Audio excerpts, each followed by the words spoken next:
So the filmmaking process is just like, I do think that there's a lot of brilliant humans, from tip to toenail, and they just, when good movies are made, is usually when there's like one clear voice that's being heard. Like, I feel like Nolan's really good at that. I feel like Fincher's really good at that. I feel like Tarantino's really good at that. The Coen brothers are really good at that. They're all amazing at being like, this is a voice. And if you've been on set with them, like I was fortunate enough to work on Tenet, watch Christopher Nolan for a month as I was like a dead body in a million different places within this project. And he knows what he wants. That's it.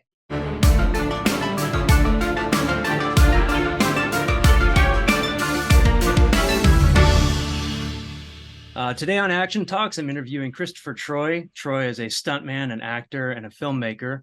He's known for his work on Marvel and Star Wars shows as a fight coordinator. He's done stunts on Tenet and Shameless, and he's a great short filmmaker. I recommend that you check out some of his short films. We're going to be talking about those. You can see him on Instagram and all of the other social media platforms at Christopher Troy Official. Troy, thank you so much for doing an Action Talks episode, man. I'm excited to talk to you. Yeah, thanks for having me. First of all, what a great introduction. You did that in one. Awesome, dude. It's called a teleprompter. You can read? What? You're a stuntman and you can read? Oh, yeah. I'm literate, man. How have you been? How are things? We're talking during an interesting time period. There's a strike going on right now. There's AI taking over the world. And how have things been on your side of the pond? You're over in LA, you do stunts full time, you get flown all over the world. Tell us about Christopher Troy's life. Well, the life of Christopher Troy. First of all, I go by Troy to my friends. That's why Eric's calling me that, and I appreciate that, man. It's like hard to remember. But to everyone else, Christopher Troy is currently doing very little, because there's a strike going on. I actually visit the strike sometimes. I support my fellow man. I totally understand why we're doing it. It's a bit of a bummer. So yeah, LA shut down like almost 80 days ago completely, because for what's going on in the world of entertainment, for the most part, is a lot of the Marvel shows or big TV or big movie happens over in Atlanta, and Los Angeles is still the hub of TV shows, kids shows, things like that. And the writer's strike happened immediately here. So the way that Los Angeles is even built is very specifically like their studios everywhere. It's very easy to strike and shut down. So we shut down immediately. Now, Marvel got a little bit more length to themselves, because for one thing, that's not where the writers necessarily live. But also, if you've been to Trilith or any of those studios, it's not like they're next to the city, like Trilith is away. So if you were to strike Trilith, it's like you're going in way the heck out of the way to like stand in front of there's nobody that's driving by. So why do you strike? You strike for like awareness. Like, I think that's like half of it, is to get people to be like, what is going on? And you're not going to get very much awareness like trying to strike Trilith. So I think that they also had a little bit more legs left in them already starting their shows. And so, yeah, for the most part, Los Angeles has been very quiet for a while now. And just to catch anybody up on the reason why SAG just went on strike as opposed to the same time at the Writers Guild, is we had negotiations come up later on that we were basically trying to, in the way of our contract, to be like, okay, it's time for you guys to address this. And they did, and they said it's not going to work. So then we're like, of course. So we join our fellow writers. And with that said, it's quiet over here, allows me to focus on the things that I love anyways. We're doing social media allows me to show my independent film work. And, a lot of the things that make it up on my page, if it's not just like quick training videos or what I like to call cherries, which is like what I take down or something that's like just a one beat of cinematic action that I put together for choreography. I put up my short films, and a lot of those are a lot of fun. A lot of them are very cheap, and I love action. I love comedy. I love a little bit of horror. And the best thing about those well, at least two of those things, is you can make them very cheap. You can make them for a shoestring budget. And as you know, you're a filmmaker yourself. Sometimes when we do just an action piece, it can be very expensive very quickly for the very fact that let's just say I make a film, and then another film that's got a budget of $100 million comes out. The third act will be for the big film will be helicopters and a big car chase and maybe even a sky beam or two, and those are expensive. It's a lot of background, it's a lot of VFX, it's a lot of actual practical explosions and everything that would be rigged up, as opposed to a shoestring budget for an action film where you're like, how do I make this entertaining with I've got great moves, but it's like that's where we're saving the budget, but at the same time, so where comedy or horror can assist with action for me is comedy is allowed to be cheap. Sometimes it's playing directly into it, whether it's a bad edit or like it's just like a something's off about it where you're like, this isn't, it like pulls you out of it in the comical sense. You're allowed to. So it's like same thing with horror. Horror, you're allowed to play whatever you want, and so you tend to see some of the things that I make, especially for social media, it leads into comedy and action, and it's my favorite. Yeah. We'll definitely get to those. Talk briefly about what the terms are that the Writers Guild and Screen Actors Guild are sort of united on in this strike. So as far as I've gathered from everything that's going on with the writer's strike and our strike, the SAG-AFTRA, which is the Screen Actors Guild, basically what's going on with streaming is in the 60s, we were taken care of by holding our own strike and getting residuals and healthcare. And that was giant. And you can see like almost a golden time for residuals within that time of like from up until like the 80s and 90s. There's just like people were very much being able to buy their homes and their properties off of their residuals and doing the same jobs that we're doing now. And now we have this thing that happened where technology, which is, by the way, what we do art, but it's around a technology. And I always discuss this where it's like, it was like a Nickelodeon at first, like where we come from for our art of storytelling.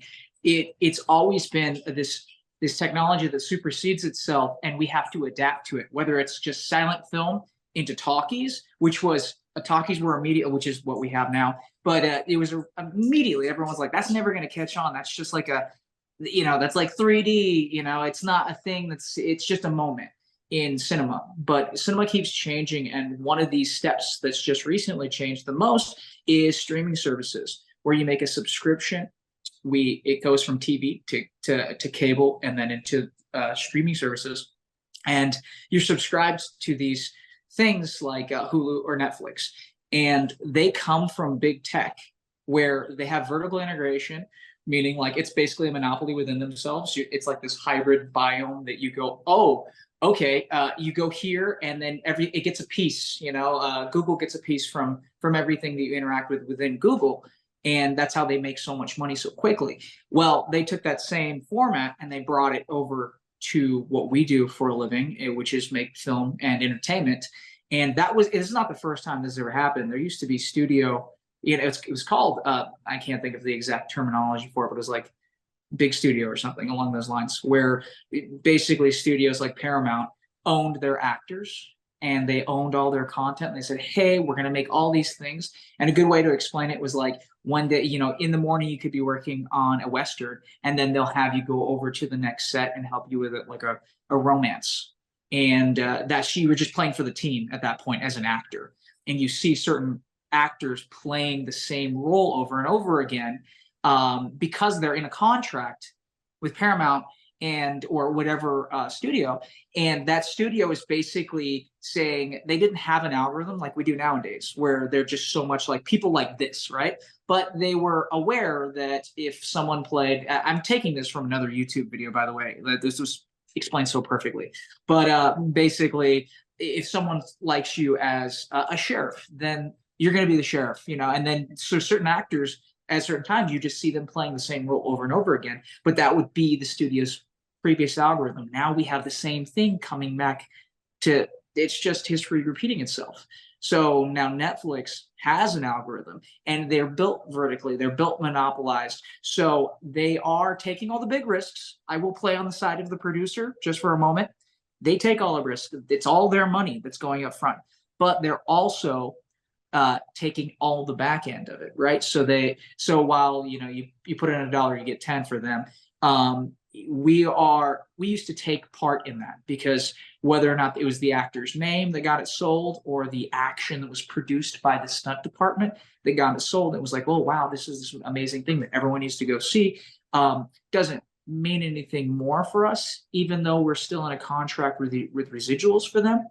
I can tell you right now, if I work on like a show that's like primetime cable, my residual is umpteen times more the very first showing than it would be for the biggest Netflix TV show, or I'm sorry, streaming show. Yeah. So that's what we're basically, I mean, like the long and short of it is like, there's a lot on the table that we're like, can we get this fixed? Can we get this fixed? But the very bare minimum is residuals and being able to live in between work.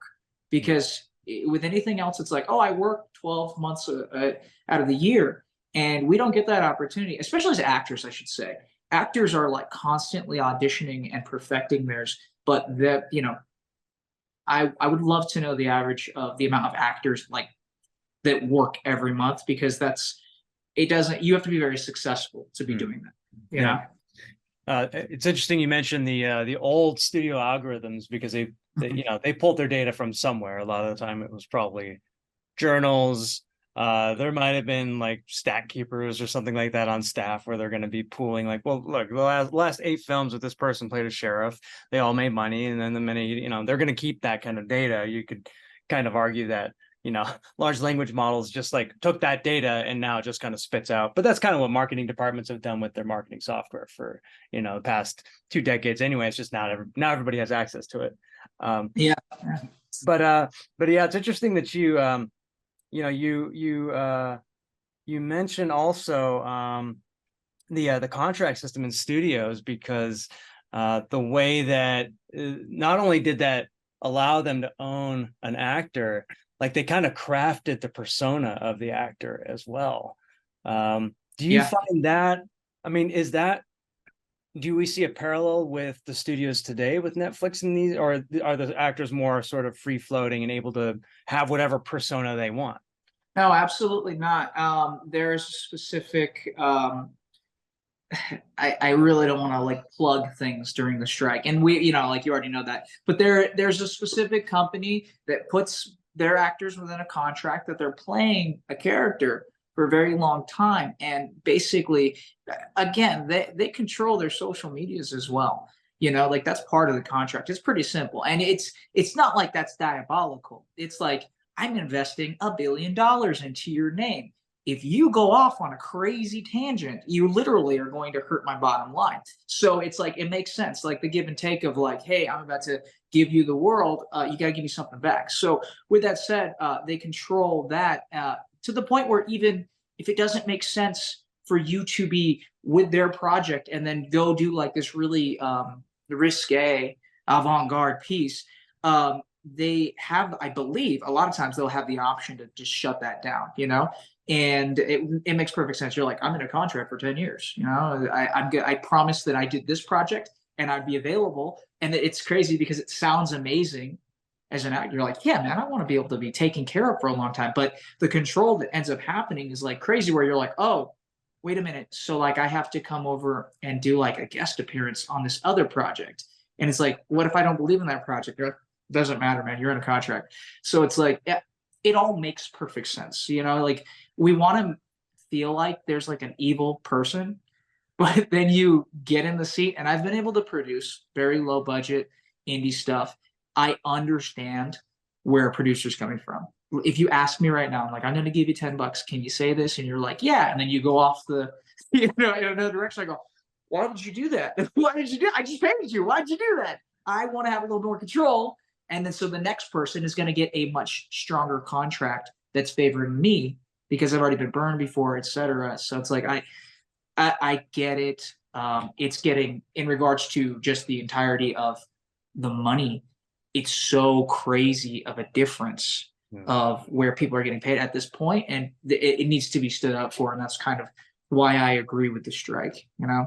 So let's talk about your work and how you fit into this too, because you're an actor and a stuntman. Yeah. From what I understand about Hollywood, and I've worked there a couple of times, is that those two roles don't fit very neatly together.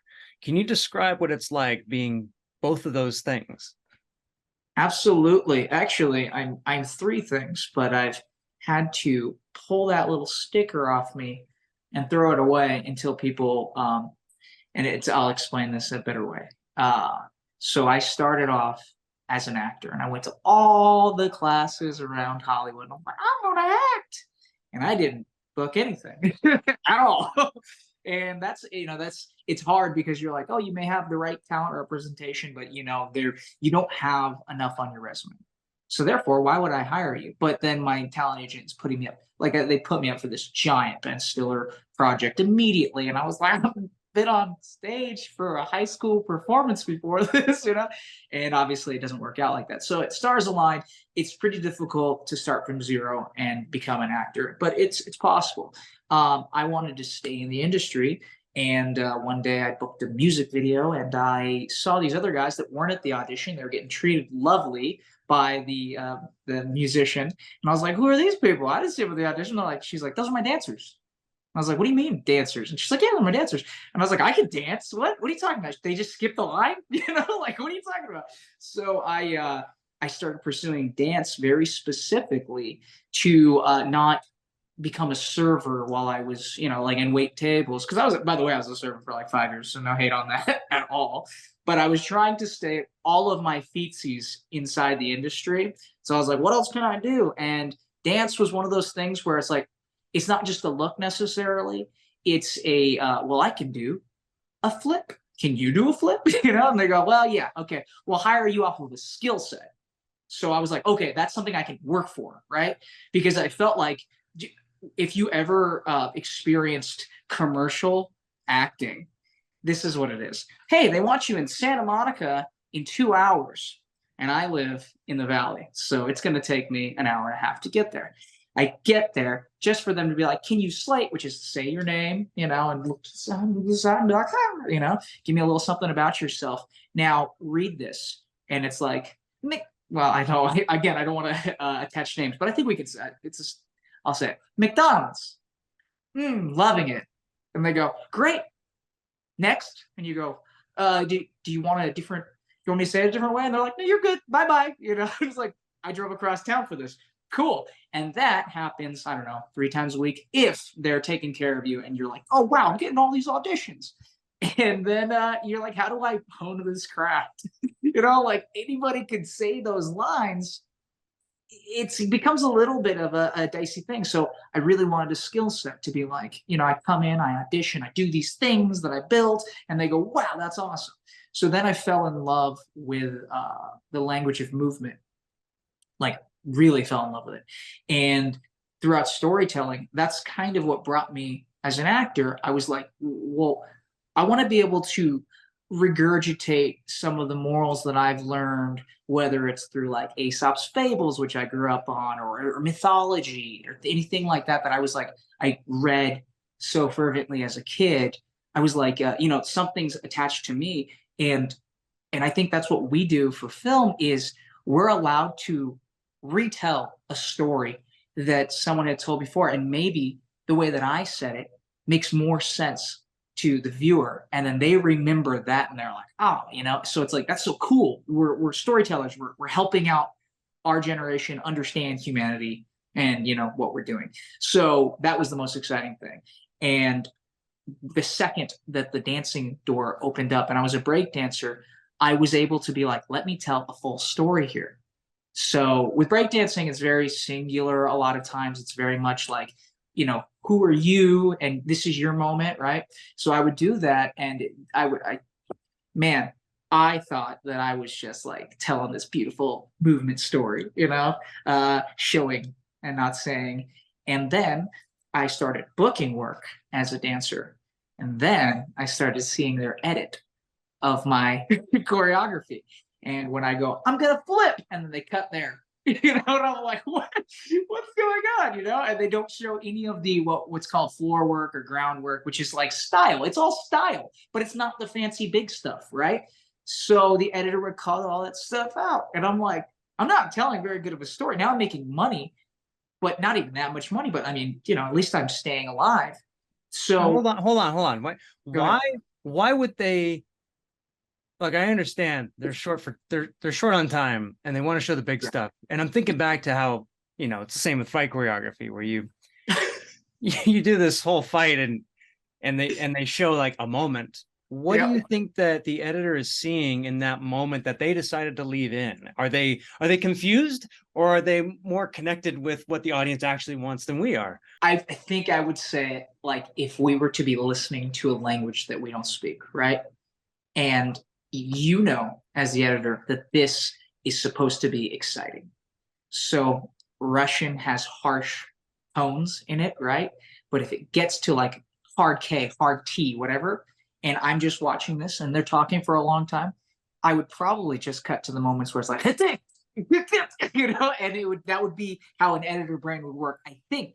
So things like I very quickly understood this with flips and tricks. It hurt my storytelling, but I was able to book more because I could do acrobatics, I started to do more like head spins or windmills or flares. Those are money moves. I know from the outskirts, and you probably know this from anyone that you've talked to about fighting or anything, that someone just vaguely knows about it.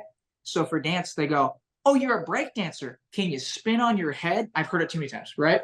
And it's like, that's not what I do, but that's fine. I can do it because it'll make me money, right? So I think an editor kind of can see those moments where it's like head spin, that's breakdancing.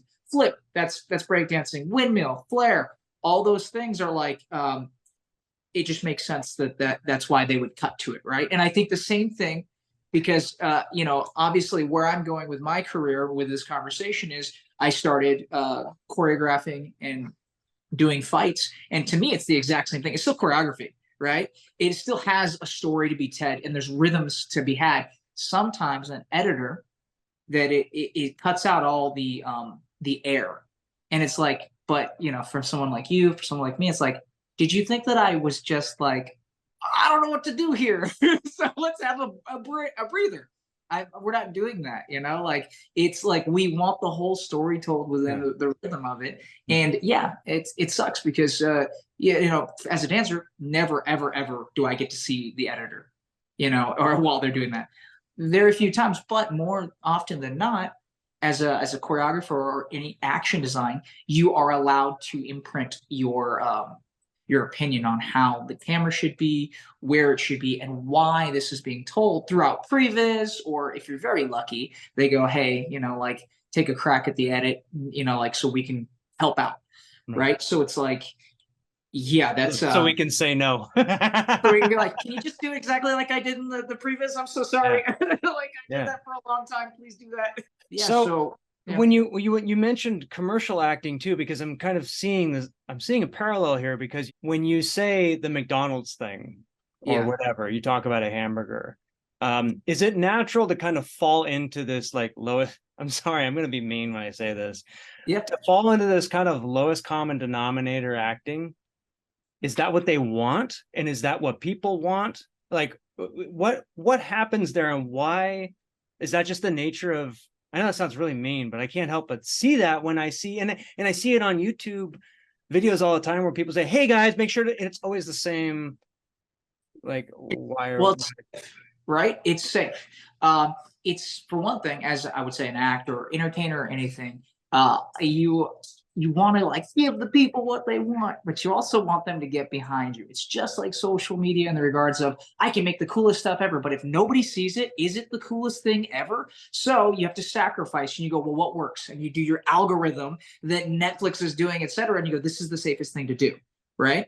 So with McDonald's, I'm loving it, this, that, and the other. It's not even the actors necessarily that's making that decision. It's also casting directors. Because let's say you get a call as a casting director and they're like, we're doing a McDonald's commercial. Give me the best, right? Well, you know what a McDonald's commercial looks like. So then you go, I'm going to give them that. And actually, the funniest thing about like the psychology behind casting and everything, if I ever killed it, everybody in the room loves me. I'm like high fiving. We're like, we should have lunch afterwards. I'm not going to book that. I can guarantee it 100%. They're not calling me back. If I go in there and I trip on the way in, I headbutt somebody. Oh my gosh. You know what, guys? And it's like the worst thing. I can't remember my lines or anything. And I just like fail. There's like a 1 in 2 chance that I'm going to book it. They're gonna stop me. Hey, who are you, strange boy? You know, like, you want to know why? Because I stick out so hard from that algorithm. You know, they requested a blonde, 6 foot tall man, and I was like, oh, I don't know what I'm doing here. And they're like, wait, there's something about you. And it's like, yeah, I'm literally the only person. It's the wrong fit, you know, or like I went to the wrong audition. I'm sorry. And that's happened before. I'm dead serious. Not about the blonde thing, but like I've been with somebody else and I was like, I'll go into the audition. It seems like they're not going to stop me. And I booked, you know, my wife's done that literally. And it's like, it's so insane, but it's the psychology of like, if you look, casting directors are looking at like, or producers or whatever, they're looking at like all of them, you know, everybody that auditioned and everyone is 6 foot tall and everyone's blonde. And then all of a sudden there's a blip of this 5'6", you know, brunette, and they're like, wait, let's watch it, you know, or the guy that just completely headbutts somebody on the way in. They're like, I'll remember that. Not to say don't do that, you know, no headbutt people. Yeah, don't get any ideas. Yeah. But it's super funny because the majority of it will be like, let's play it safe. So casting will play it safe. The actors will play it safe because they're like, I know what you want. And then if producers, if they have nothing to do with art and they're money people, they'll 100% be like, what's the safest thing? This I'm loving it is great, you know, let's just do that again. It's money, you know. How do you separate yourself from that when you then go outside and talk to people on the street, or should you? Oh man, so like from audition Troy or to like commercial acting and trying to be appealing to a mass audience versus going next door and asking your neighbor for a screwdriver. No, that's interesting because it's like, for me, I was as a live performer for a long time and I did theater, etc. So those are different acting beats as well, you know, from commercial. And to me, I am a huge, I'm against method and things like that. It's not hard to shake, guys. It's not hard to shake unless it's trauma. Like you're just like, I witnessed someone die and it was my child, like in the scene. Don't ask me like the moment after, like, hey man, did you see that one episode? Super funny. I'm like, I'd be like, just give me a second to come back. But it's like, because you know, like if you did it right, then you actually felt something in that scene. But yeah, no, it should be so very easy to put on an accent and then drop the accent, you know? So it's like, you know what you're doing. Don't be a weirdo. You know what I'm saying? Like, what? Let's get into the stunts then. You're going for acting auditions, you're dancing. Did stunts come out of the dancing? It did. It 100% did. I was very, very lucky to have Travis Wong and Jam. I was teaching there as a dancer, as a breakdance instructor. I think I was teaching parkour at the same time. And so I had this beautiful place to call home for a long time. It was like almost like a university for me, you know, where I was like, I'm going every single day and I'm getting better. And I was learning from everybody there because Joining All Movement is literally what it's called. Like dancers are there and parkour, et cetera. You know, everybody. And the stunt community is there as well. So one day I was teaching and Travis had given me a call and he said, hey, there's a TV show that they need someone that can dance double this person, and then they can also take a rep through a tape. And that was with Mitch Gould. It was a show called Kicking It. And so I was like, yeah, I can do that. And he's like, yeah. And I'm like, oh, 100%, you know, like, because here's one thing that you learn about breakdancing. And I say it to everybody. The difference between breakdancing and stunts is with breakdancing, you learn how to fall pretty. And with stunts, you learn how to fall ugly. So I already know, like a cat in any direction which I'm falling, I can pretty much find the floor. And so I feel pretty safe about it. And I was set up for success. Mitch Gould is one of my mentors to this day. He was, believe it was Power Rangers and a ton of other shows that he came up in that era where he was like a ninja on TV forever. And those stunts were hard because they were guessing the whole time. They saved us a lot of pain by going like, hey man, maybe we should put pads down, like after they didn't all day, so in those big helmets. And, like you talk to Eddie Perez or something about like the bikes, and the bikes are like, they're just putting big pieces of plastic on each side. And they're like, yeah, you got to turn it out. And he's like, there's no way it's going to hit the ground. We're going to wobble and crash kind of stuff. So they had to do all these like cool, awesome, breaking in like these ideas for us to be safe. They already did it. And so I got to be on a stage with Mitch, and Mitch is the man, and he took care of me, and he treated me like a professional. Hopefully I acted that way. I still work with him. I literally just stunt coordinated a movie with him right before the strike started. So I think we get along. But yeah, with that said, the choreography is choreography. A lot of times the problem with dancers when they don't make it as stunt performers is that they are too pretty, like I said, like they don't know how to gritty it up. They don't know how to tell the story beats of it. But outside of that, they'll remember the choreography in a heartbeat. And you're like, whoa, like that's awesome. But that's their job, right? So it was an easy switch over for me.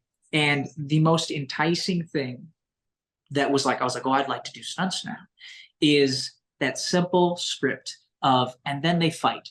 Wait, that's the scene? That's amazing. I can tell a story within that. And that's where I got excited, where I was like, I was trying to do breakdancing, but it's not happening. They edit me terribly. And they, by the way, like you already mentioned, within stunts, we still have to fight the uphill battle and get everyone on the same page, because just because they approve of our choreography does not mean that's what they're going to shoot on the day. Does not mean that's what the actor wants to do in the moment. Does not mean that that's what the editor wants. Does not mean that that's what that producer is going to allow. So there's just so many levels, and that's why we get back to indie film and we're like, yes, but I am the producer and editor. Like, I'll fix this. Why is this so good? Well, it's one sentence said by one person. Do you understand that if we have all these fingers in the pie, how like it's hard to, it's crazy that sentences even get said within movies with the amount of people that have a say in it.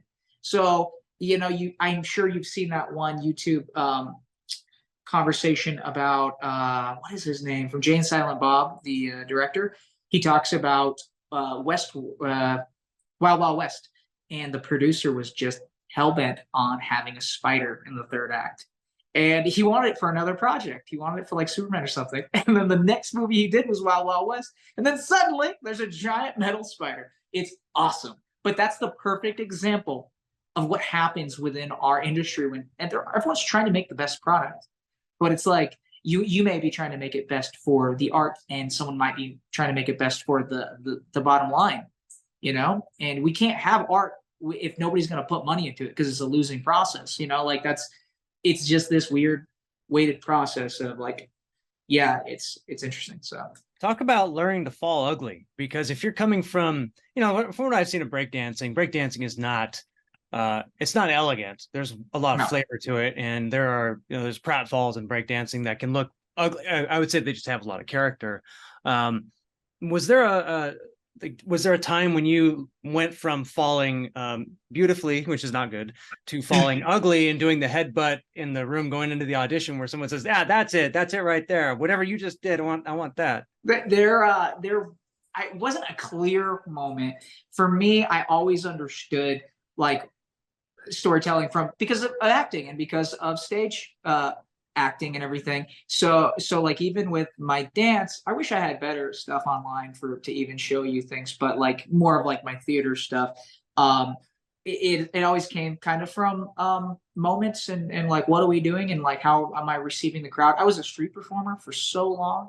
And so it's like, trying to find the connection with the person. So you can find the connection with the script with Falling Ugly. I read the person and was like, oh, this guy's not a martial artist, and this guy's like, this is a comedy, and it wasn't supposed to happen. That's way easier to just be able to take on the character up. So that's like, I'm super lucky to have studied acting for so long. And I think that, and this may be controversial, but I do think that a lot of stunt guys should really focus on taking acting class or maybe just like a script breakdown class. And it's just because like some guys that we get here are Olympians, are professional fighters, and they're awesome. But what does that have to do with storytelling at all? It doesn't, right? They're just specimens of athletes. And you go, yeah, this guy can do the thing. He could do it. He's your guy. And I'm like, yeah, but does he look like the person he's stunt doubling when he's walking in? Does he know why? Does he know that this guy's not an Olympian that he's portraying? You know, like he doesn't, right? So everything's beautiful and everything's perfect. So I was able to see that just watching in general, like the stunt industry going like, oh, but you know, like it's about telling a story, it's about character. So to fall ugly came very quickly for me. And honestly, it's a lot easier to fall ugly because you're like, it kind of hurts. It's kind of supposed to hurt, you know, like so. With breakdancing, it's you know like you're trying to be like I intentionally fell this way, and so sometimes you have to overdo like how pretty it is, as opposed to you know with stunts you're like you overdo in the other direction, you know. So it's easy. Like let's just say if I were to jump right now, something's going to happen with my body no matter what. It's going to happen. Now I have to make the decision: am I going to like speed it up, or am I going to make you feel like, dude, are you okay? Do I need to call someone? They're the exact same amount of energy, just in which direction, you know? So. Yeah, it reminds me of every time a bunch of martial arts stunt performers get together, we end up falling into this game where we try and figure out who can pretend kick the worst and how like impossibly difficult that becomes over time. Like the better your technique gets, like how do you go back to white belt level kicking? Not that that's like a necessary skill in stunts, like nobody ever asks for that, like sure. Just have the actor do it. but, yeah. but when it comes to doing stunt falls, I think you know it's like a microcosm of what you're talking about, where I think that even if a stunt person were to take acting classes and study how people actually fall, and rather than falling back on no pun intended on stereotyped kind of behaviors when falling, and just thinking of you know Jackie Chan's My Stunts, and it's like, well, every fall is its own thing, every fall has character. So you know all that said, like I think that it's interesting that that you were able to take that part from dance and apply it to stunts. Now, as a street performer, you were able to gauge people's responses, obviously, in the moment. Do you find yourself trying to find that on set at the same time and imagining the audience like one step removed? Yeah, it's terrible for acting, by the way, because I guarantee you do it as well. I go third person while I fight. Like my brain goes, and it like goes out here and I go, that's where it's gonna live, you know? But if I'm delivering a line and I do that, I'm clearly not in the moment. And so it's like, and the thing is that like acting and stunts, they're basically the same thing. Like you shouldn't be removing yourself. But that's why it's like I like to do choreography. Sometimes I'll pull myself out of it because it's like I want to see it. Yeah, so it's like it's crazy. And I think that a lot of actors say this is like sometimes you crave the live so you can adjust and you know what's working. And so you try to find yourself out. I do a lot of editing of my own. And so I know what the edit looks like. And that's kind of almost the exact same thing, right? As the audience. I become the audience while I'm doing this because I go, oh, this is where this lives. This is going to be awesome. And yeah, it pulls me out of it a little bit. And, you know, the more you do it, the more you don't look like you're getting pulled out of it. But yeah, it's, yeah, there's a lot of live events stuff that I miss. That's probably the biggest thing that I wish that was more, you know, I wish it paid better. How about that? You know, like, yeah, of course. Talk more about what an editor is looking for. And look, not all editors are like this. There are some editors who are very straightforward. But is it that there's a certain kind of editor that these studios just naturally gravitate towards? And what is this editor looking for in the action scene, in the dance number, in the stunt? I mean, the worst too is like you do this hard stunt and they cut away before you hit the ground. And it's like, dude, why did I do it? Why did I do it? And of course that edit sits because. Well, what about the favorite part of it as a coordinator? You're there and you go, we could probably we could hide a pad there. And they go, no, we got to see this thing. And then you see the cut and you go, oh my God, we could have hit a pad there. I told you that. Like, why'd Yeah. you do that? So with that said, I think that these editors are amazing. They're all amazing. It's not their fault. I promise you, it's the producer walking into the room and the director walking in on the room. And I've been privy to editing sessions where, like, lower budget, where they just drop off. They're like, here's all the footage. Boom. I know you weren't on set. Figure it out. You know, so they have to put together this skeleton. And man, I would not wish that upon my worst enemy, because that is hours and hours and hours of just sifting. I think this is a good take. I think this is a good take. And that's part of the, the job of an editor. But it's like they have to do that first. They have to put together a skeleton that makes sense. And so when it comes to like acting beats or action pieces, anything like that, unless it's an action movie, the editor is an overall editor. It's like, here's the thing: there's filmmakers, there's music video directors, or I should say, how about this? There's TV camera operators, there's movie camera operators, there's music video camera operators. They can all be the same thing, but those are different beasts. So if you're asking an editor, it's the exact same thing. You're asking an editor to be like, oh, this is a really sensual scene, but at the same time, this is just talking heads, sterile. And then we get into like this euphoric state, and then we do this really big action scene right back into horror. You go, man, is that what your guy does? Is your editor like making this? Because you need an overall editor to put a movie together. But then like there's like specialties, and like that horror is based off of like music and cuts. like you can make anything crazy if you have the right editor for horror.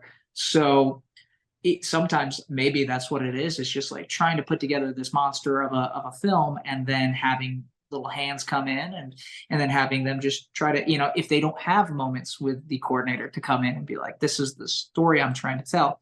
They're reading cliff notes to get through it, like they know the script and they're like, oh, okay, unless for some reason something got to them where it's like, we really want this fall. Why would they know that, know? And they have a different incentive than they did in the 80s or 90s, where it cost more to do more angles, and now it's very small marginal costs to do more angles. Cameras are cheap, the footage is free, basically. So you're incentivized to just dump a ton of footage on this poor soul in a room who gets 2 weeks to edit the entire put a whole rep together. So yeah, my heart is with editors much more than it used to be, I think, because it's a job, right? Mm-hmm. And and even in things like Bourne, right? Because I watch the Bourne clips, and I come back to this a lot. I know I'm kind of a broken record here, but there seems to be some kind of logic to what they're doing. They're trying to find moments, and they have a ton of footage to work with, right? Because you had digital editing back then, and before there was digital editing, the incentive was different. So I think that, as coordinators, like you said, if we can get in there, it's a big if, then that's the best of both worlds. Absolutely. And, here's the thing. It was a choice. I like the idea that someone took the swing. And, we harp on that because we know what's wrong with it. But the Bourne, all those movies did really, really well. So it's not like they did that and everyone's like, what's wrong with you? They like, hey, I'm on to something, Yeah, so I like the movie, except those fights were terrible. Only stunt performers and stunt coordinators say that. Yeah, exactly. Because like we have to like stare at the footage and go, what? You're like cutting like on and before like strikes the whole entire thing. And like that's impact, but it's not impact, So emotional impact, I think it's an emotional impact, not a physical. It's jarring. You don't need to be a great martial artist or choreographer to cut on the strikes a lot of times and make it feel good, So, and then like you look at Mad Max, and that edit is right down the pipe, and it's 1.5 million things, like and it works, like it's visceral, and you go, holy Christmas, and again, that's not necessarily fights, like but it's action the whole time. So there is a merit to quick cuts, but yeah, I know what you're saying in regards to Bourne. Bourne is a unique beast. Yeah, it's a tough one. I mean, it's an acquired taste, let's just say, for us. I think for the average person, it's not. Yeah, exactly. It's kind of strange. It's so funny. We're like trying to let it breathe and be like, did you see what I made? Yeah, that's what it is though. It really is. It's like, I built all this, and you know what? I built this live. It looks good live too. You know, like, and look at how astoundingly good the talent is that you have here. You know, so I want you to see it and I want you to feel it. And yeah, sometimes the editor, you know, they have their own ideas for it, and it's fine. And you know, here's the thing. You know, I'll defend the movie making process in general. Our previs, our pre-visualization, the thing that we make for action.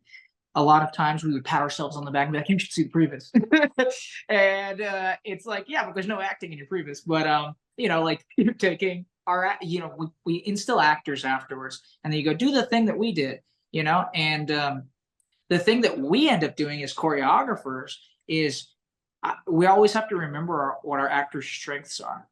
And there's very talented actors, but they're not, that's not their 24/7 job, is to do martial arts, to fight, to flip, to fall. So we need to tilt our action to be like, this is going to look just as good when such and such does it, as opposed to when my stunt guy does it, right?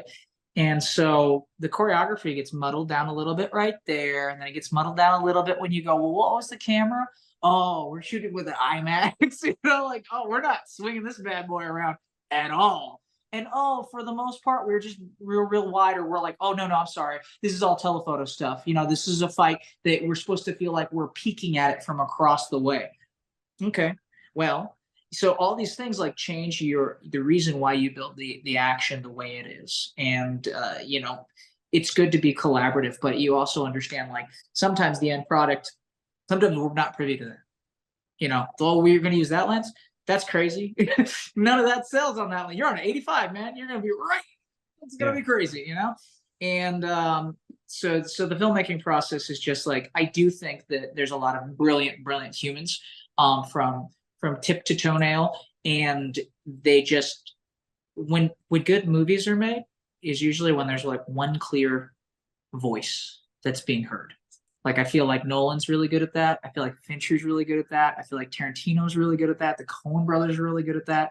They're all amazing at being like, this is the voice. And if you've been on set with them, you know, like I was fortunate enough to work on Tenet, watch Christopher Nolan for a month as I was like a dead body in a million different places within this project. And he knows what he wants. That's it, you know? Like, we had choppers in the sky and 300 BG for a shot that was like on the two people doing things, and we were working back here, you know. That's some good ambiance that's keeping this feeling visceral, right? But the thing is that movies get made every day, and some movies stick out, and all those directors that I had said are very specifically like, you need to hear my voice though, right? And it's great, you know? So when you have a situation like a Nolan or a Tarantino, and you do your previs, and then either you get feedback or whatever it might be, what's your default? What do you like to do? Do you like to try and find a way into their vision, or is there a way for you to have a conversation with these people sometimes? When that comes up, it's usually during production already. Like, you try to get in front of it as a stunt coordinator in pre-production to be like, let's get on the same page. I don't want to burn any fuel up here going the wrong direction, right? I can tell you right now, the majority of times that it's just like, we'll just make something, you know, like that happens way too often. And then you need to steer the ship back into the right lane, right? So the process, the golden process would be like pre-production. What do you want? These are my ideas. I'm going to give you all these, like, mood board almost of like, this is what I think. What do you think? If we can get in front of that before we even hire the stunt team to fully start moving, it's going to be a good piece. But that's very rare, and it doesn't happen as much as you'd like. But that would be choice, you know, to like be, and obviously goes, I don't know why you do this in the world, not you, but people. You gotta do research on the people you're working with. If you don't know this person's name, there's an international movie database that should probably tell you all you need to know about their experience, right? They probably will have a website. Look them up. Social media is easy to find people. It really, really, really helps when you know what they've done and what their vision kind of looks like, anyways. And then you can come in, fully ready to do the collaboration that you were hired for. When it came to doing action on Tenet, Mm-hmm. you were there, you saw it go down. With Nolan, I'm very curious what his design philosophy was, what did he put down, and what did the stunt team put back? So I wasn't there for core team building that reverse fight. That was Benzman and Danny Graham and Jackson Spidell. That was Jackson's piece for the most part. But obviously I worked on it for a month out in this big war scene. And with that, we had a ton of what was it like entropy is what we kept saying. Is just chaos. That was the answer for everything. It's entropy. I don't know. It's entropy because we were trying to learn this. That's the highest wait a minute, what's going on? Like when you're on a Nolan set, it's so you got to think pretty hard, right? And it's not like you're going to walk up to Christopher Nolan with 40 stuntmen and 300 BG and go, I just have a question. So when the bullets go in reverse, are we going forward? Even though that would be awesome to ask. But with something like that, there's some serious chaos that was going on that we were so lucky to have George Cottle, which was the stunt coordinator, and Dan Brown, which was the assistant stunt coordinator, that were all over it. And we all had set, it's really awesome. One of those things where everybody had a thing in their ear to hear all the time. We were very lucky because if we didn't, I think that it would have been anarchy. But sometimes there was moments where I was like a dead body that needed to resurrect and then go and get shot in real time. And those things, lucky for me, again, I'm not just like I came from martial arts, I'm a fighter.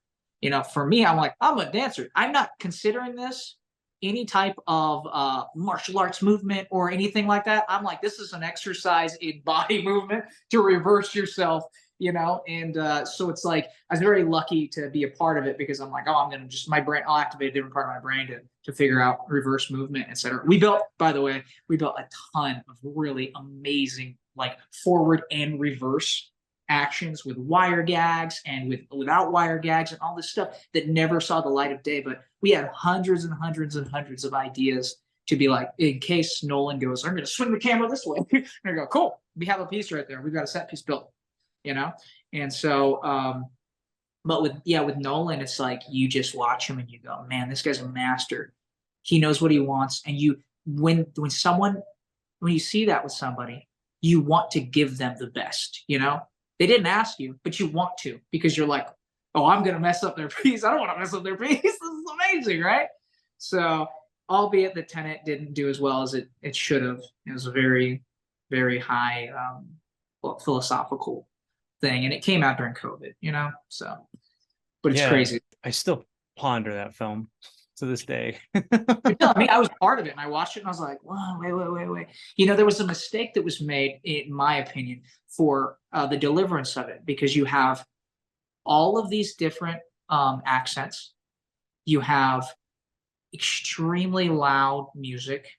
You have masks on everyone.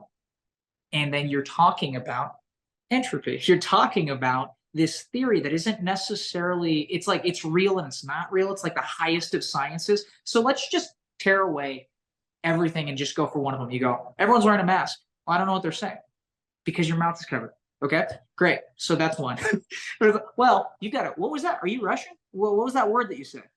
Oh, you got an accent and you're wearing a mask. Okay, well, and then what? I'm sorry, what are you talking about? You're talking about reverse, forward, backwards conversation. Keep up, So I think that's where Tenet was a big exposition dump, because I believe that there's supposed to be more to this franchise. And with that said, that makes more sense then. You got to get this out of the way so you can go along for the ride. So yeah, that movie was something. Let's go back a little bit to doubling, and I just wanted to talk briefly about what you look at when you double actors. What are you trying to copy about them? How do you study them? And what are you looking at when you see them? So one of the best things you can do when you're doubling somebody is watch them come out go to craft service, watch them go over, from their own trailer to set. You're not trying to copy their presence or anything. You're trying to copy their anatomy at that point. It's the easiest thing. You go, oh man, this guy's got a limp. He just actually has a limp, right? Or this guy like carries his weight on his shoulder. If you look at Kurosawa and anything like that, is one of the most beautiful things he says is like about Kurosawa films is you can look at a silhouette and you can know the character, right? By where they're carrying their weight. And this actually translates really well to like motion capture and everything. What we get to do together is like finding where the weight is of the character, where's, where they leading with their hips, they leading with their chest, they hunched, whatever, or they awkward, whatever, they'll find it, right? So that would be the baseline is watch them while they're being normal, right? And then when camera rolls, you also watch them there. If you get any time to talk to, you should talk to your actor no matter what, because you guys are becoming one thing. So you should be on the same page. This actor could very well tell you exactly what they need out of the scene because of their fear of it, because of their, they're already injured, or because they want something else out of it. They're like, oh man, I've always wanted to do this, So it becomes this collaboration within you two very quickly. And so that's going to help you immediately is becoming close with your, and also you want them to feel safe. You're supposed to be providing them with safety more than anything. So look for them when they're not performing, watch them when they are performing, have a solid relationship with them. But yeah, and then, if you know the script well enough and you know what they are trying to get out of the script, then you're going to be able to really like solidly perform it, because sometimes you are unfortunately given like a thing where it's like, oh yeah, but he does this really cool knife combo. And you're like, but he's like a high school student, right? Like, is he a martial artist? And they're like, no, but like his brother was, and you go, oh, okay. That actually really helps then. You just told me something his brother was. So it's not going to be as clean. It's going to be like repeated off of someone, right? So then you can bring it back to reality. Because right now, what I gave to you is like something that I would scoff at immediately. Like, why? Oh, this guy's a black belt. He's not. He's a high school student. You're contradicting yourself. But if you can give me another beat of like, yeah, but his brother was. You go, oh, okay, great. Guess what? 20% less then. 20% less and more of like, you can actually add hesitancy and things like that. These moments of like, yeah, like that instead of like, but super clean. You go, oh, wow, so it's things like that we get to play with. But yeah, that's when it comes to doubling is very much becoming another human. And I get really bummed out when I'm coordinating and our performers, our stunt doubles want to show off, it's a bummer. I'll ask you to show off if I need you to show off. They'll, your coordinator will always do that. And, you don't think you look as strong with your kick. That doesn't bother me. That person's human that you're doing. You are a stuntman and a black belt, like you guys got to connect. You know how many times Eddie Perez said it best. Okay. Eddie's won 2 Emmys for the TV show Shameless that I was able to work on for multiple seasons with him. And Eddie had said, someone had come up to Eddie and they're like, you won an Emmy for stunts in Shameless? And he goes like, yeah, the best action is the stuff that you don't see. If you are watching something and then suddenly you go, oh, now we're doing action. Well, you failed your job because you're not helping the story go all the way through it, right? So those subtleties are like so important. I love that Eddie said something like that because I'm probably just like obliterating his beautiful sentence, but you get what I'm saying, right? Yeah, no, it's I think that's kind of it's kind of beautiful because first of all, it's a very humble thing to say that you're not trying to draw the audience's attention to yourself as a stunt performer. And that you're thinking more about, the overall piece and not about being seen, right? Because that's a temptation, isn't it? As a stunt performer. You want to be the guy. You want everyone to be like, watch it, and then you want your mom to call you or your friends to call you. Oh, I knew that was you. And it's like, well, that's a bit of a bummer, like for the story. Yeah, I mean, we see that in mocap too. I mean, like when you're doing mocap, especially in game, and we'll get into this later regarding like mocap and AI and all this. Most likely nobody's going to know that you did that. And if you ever have access to the footage, you're going to need to jump through all these hoops to post it. It's not a simple affair to prove that you've done motion capture. Yeah, it just kind of speaks to his desire for just a better product. Now, what about so what then do you have to do? You've doubled youths, I guess you could say, even though they're probably 18 years old, but you have to double somebody who is supposed to be a youth. Is that a process where you have to go from, okay, I'm Chris Troy over here, but now I need to go into being this person? What is that translation for you? Again, it comes down to like for that at least. I'm good with talk. I was a teacher for a long time, so talking to kids is really easy for me to do. And dude, as a break dancer, I've done like 1,000 bar mitzvahs. Okay, so just so you know, I know that you're religious. I might be a little more religious than you. I've been to all the ceremonies. Okay, it's crazy, man. Like, so with that said, I feel very comfortable around kids, and like I'm a small in stature, so I get the calls to double kids that are 14 to 18, and yeah, it's all making them feel comfortable, and following back into that, they're still humans, they're still doing, portraying a scene, whether it's a sad scene or a happy scene or whatever, so I can find it's just finding your weight, like finding where they're living with their character. And it's so funny to bring up like kids shows. So I've done so many kids shows for these big programs, and it's almost a different stunt world, because you work in town. There are a lot of times as a coordinator, you might be considered babysitting, where you're there for days that are like really, really easy gags that you don't necessarily need anybody else. You don't necessarily need a stunt guy. You just need to slide in a pad while someone does a prep fall off of a ladder, right? And it's supposed to be funny. So they can be really easy days. Other days are the most insane creative things that you have to do. So what I mean by that, my very best friend Josh Tessier is a stunt coordinator for all the kids shows, and one of his things is like, he'll be like, yeah, one day you're doing a prep ball, the other day they're like, oh, she's in a bubble and she floats down the stairs and it pops. So just build the stunt for that. And you're like, that girl's 7 years old. We don't have a double because she's 2'6", and what do you want to do? Because we don't have, we're gonna have to make a specialty, like a harness for this person, and you want them floating. What's the bubble made out of? What are we talking about? And they're like, yeah, just really quick, because it's a kid show and it's comedy and we're not gonna put real money into that, just get it done. And you're like, I guess I'll go talk to SFX and try to figure this out. They didn't ask beforehand. They just go with that stuff, huh? Well, that's in the meeting. That's like in the script reading and everything. Oh, Right. in this scene, they're going to be in a bubble and they're going to pop. And so you do have time, but like not really. What, you have like a week or something where you're like, I guess we make a beach ball really big, and like, so it's a lot of fun. But I was just saying, like, there's so crazy to see the difference.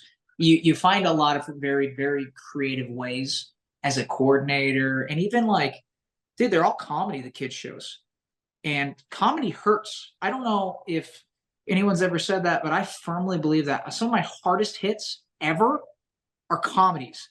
And it's like, they want to see it. They will show you hitting the deck on those things. I did like a 15.5-foot flat back in Hawaii for a show that was a comedy.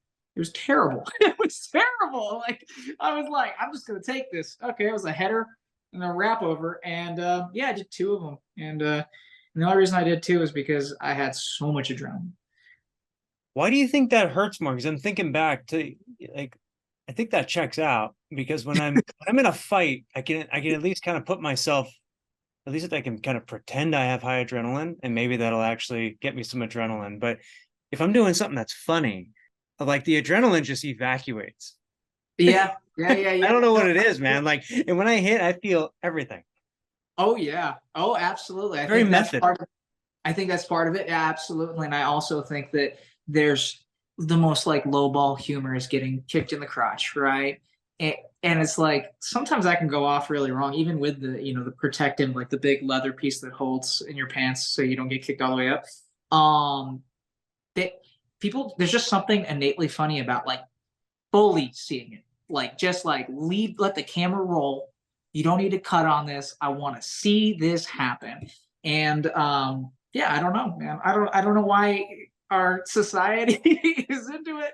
Oh But no, every society is into it. I remember my driver in Thailand was watching videos of people getting kicked in the nuts, and we really bonded over that one time. Couldn't bond over anything else, and then we finally found that. We're like, all right, cool, we can do this. Couldn't even speak the same language. yeah. You want to talk briefly about working with Dave Franco on Dayshift? Because man, like that's a hell of a performance, I gotta say. I wish that was mostly me. It's not. I mean, like that's like one of those things on IMDb that I'm a little bit bummed out about. I have a credit that's okay. Let's talk about stunts in this regard. Sometimes people get doubled by multiple people. Multiple people. Ruben Maldonado is the parkour athlete that you're seeing for 99% of that movie. I did pickup days. I did like 2 days of a pickup day of. You want to know what I did? And you're gonna love it. It's the best part of the movie. He gets his head cut off and he has to put his head back on. That's my body or that's my head, depending. Dave Franco's sitting on my lap while I'm wearing a blue screen, or like he's wearing a blue suit, and his head is out, and that's my body, and that's my arms and everything, and grabbing him, and we're doing this thing where we're fixating this, which is super funny. And it was a great day, and JJ is amazing, and I'm so happy that he's directing. It was like. He knocked it out of the park. But with that said, so you looked, you saw it on IMDb. I have that credit. Ruben Maldonado put in all the hard work of this amazing athlete that Dave Franco became. And, all the credit goes to him 100%. But yeah, with that said, it's like there are other things that, maybe I'd done 6 months of work on and someone comes in and then they get credited as the stunt double, or like Previs land when you've built everything and then you're just like the wrong fit. And then someone comes in for a day of performing, and then it's like they're the stunt double, and you're like, well, okay, like it's a really weird feeling like stolen valor situation. And to talk about more of that is like everyone should get their roses. It's very, very easy to give somebody a shout out, a like, a follow, comment, like even like what I'm doing right now. Like Ruben and I aren't necessarily close. I think he's a good guy, and I think he's super talented. But he deserves all the credit. And I think a lot of people don't do that. A lot of people get weird. Like when you're in the suit of a superhero, there's some really interesting humans in this world that will throw a conniption fit as a stunt double to make sure that no one else gets in the suit. And it's like, it's crazy. You go, but you're not being a team player. Everyone knows you can do the job and you're getting paid. So what is this? What is going on? You know that you're not the actor, right? Like, and that even the actor that's like, I do my own stunts. It's such a bummer. It's such a bummer. Like, who are you doing that for? You're doing that for your fans? Like, what a bummer. Like, you didn't make that character. You didn't write that character. You didn't shoot how that character's in. You didn't make that outfit. There are so many humans that are attached to these things. So yeah, with going back to like Dayshift, is like, I'm super lucky, but please, that's a Ruben Maldonado, like, awesome moment. I appreciate the clarification. I run into that with the God of War, behind the scenes where they said I'm the stuntman for Kratos, and it's like, yeah, at one point, and that was the one that, and they decided to put me out there. But I know for a fact that Chris J was doing a lot of the movements for Kratos before I showed up, and he did a bunch of the cinematics when I had to be smaller than Kratos, so I would play Baldur and he would play Kratos. So. And I remember too, Shade Gaspard, who died, and he was also a double for Kratos in the mocap. And he said like, look, I did this, I've got video of it, and he had footage behind the scenes and everything. It's like, yeah. And then people were saying, Eric, he's saying that he's the stuntman for Kratos, and I took a screenshot of the end credits, and there are 25 stunt performers in the credits, and I said, yeah, it checks out. It takes a lot of us it takes a village. Don't know what to say. So. Again, it kind of goes back to that thing that it's about the product. It's not about your personal glory. It shouldn't be anyway. Yeah, and well, with that said, this is a good conversation to have where it's like, being too humble can sometimes hurt you. Where like people don't know who you are, and you're like, well, I did 100 of these things, and it's like you can only hope that someone's in your corner that has a louder voice or a bigger position to get you in, but that doesn't necessarily work. Speaking of, that's how I got social media going for the moment that I did during COVID. We were down. I'm still creating. And I was like, I really want to do this, just like you did with your Kictionary, where you were like, I'm still going to create stuff, like I still want to make something. So with social media, I looked at it, and I think you and I talked about this in regards to already about technology superseding itself. We live within technology, and when social media started blooming, I looked at it and I was like, we're gonna have to share the spotlight with this, meaning film and TV. We're gonna have to share the spotlight with our viewership, and eventually technology is gonna be fast enough where people can make really good film at home. And if they've already got their channel, then they can just make whatever content they want, and you see it all the time. It's already become a thing. So I was like, I should probably, even though I don't believe too much in social media, I should probably take a step into it and see what I can do. And so that was my swing at that. And then it's so crazy. I started doing social media, and then I started getting more opportunities to be working with people that I absolutely love. And to be completely honest, I'm not even sure how you and I got to know each other, but I knew who you were because of social media. You know what I'm saying? So there's like this really beautiful side to social media when done right. There's also a crazy, crazy, toxic, ugly side to social media that you have to separate yourself from what that is. So it's like social media has been a very, very beautiful thing for me, being able to accentuate my work, but also having to play very much on that field of what am I allowed to be like? But I did that, and what sounds cocky and what sounds like I'm just like, it's about my performance. Because it's like, again, dude, I'm telling you, I care about story. I care about storytelling. But I also know that no one's going to let me talk if I'm not, or I can talk but if I'm not in the room, nobody can hear me, So there's this really interesting balance. Right? So you mentioned earlier, you have a certain mythology that you follow, and I have one too, and maybe it's very similar. I find that sometimes when I combine that with physical movement and storytelling, we get a blindsided, we get a rope-a-dope, it takes off. If you're taking it in real life, it takes off. Other times when I try and combine like anthropology, it just goes nowhere because maybe the algorithm doesn't understand that combination. Yeah. Have you found that, first of all, what is the mythology that you follow? And how do you wrap your storytelling up in that for your social media? Oh man, that's a hard one. That is the question, right? I think that if I crack what you just asked me, then my social media will explode. Because I'm confused, to be completely honest. I know what I want to do.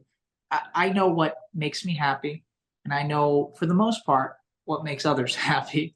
And none of them are the same thing. So to weirdly speak to this, because it's like I'm confused, man. Like I wish I had like a. Well, sometimes that's the best kind of short film, because like the one where you're fighting yourself is the ultimate confusion film. I think that's a piece of genius work, and it's sort of like straight from the heart. I love it. I love that stuff because it says to me that, like, yeah, I don't know what I want. What do you want? And then it becomes this fight against yourself. That's what I see. So that I can speak to that piece really quickly. Like that was something that I loved, and I'm so happy that you got to see it, because that was one of those ones that didn't do well online at all, right? So it was like, I'll make 10 for them and 1 for me, and that was the 1 for me. And I'm like, oh, I hope you guys watch this, and like it's like no one's watching this. But anyways, with that one, we're doing COVID. My wife, she did acting for a split second and was like, this is boring. I don't do this anymore. She does not touch camera. We were in COVID. And I said, hey, can you film this for me? And I cannot believe I was able to hold on to her for a full shoot. She was so amazing. She was the camera operator the whole time. She allowed me to wreck our house. I'm going to show you something right now. So this is the room in which we started in. And I got blood everywhere and glass everywhere, right? That's not the thing that ruined our house. It was yogurt, okay? So I'm eating yogurt and I slap it across this table right here. And it goes over to this wall right here.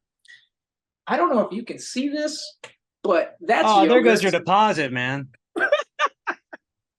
So yeah, that was one of those happy like what just happened with the piece. But anyways, I got yogurt stuck there for life. I should replace that.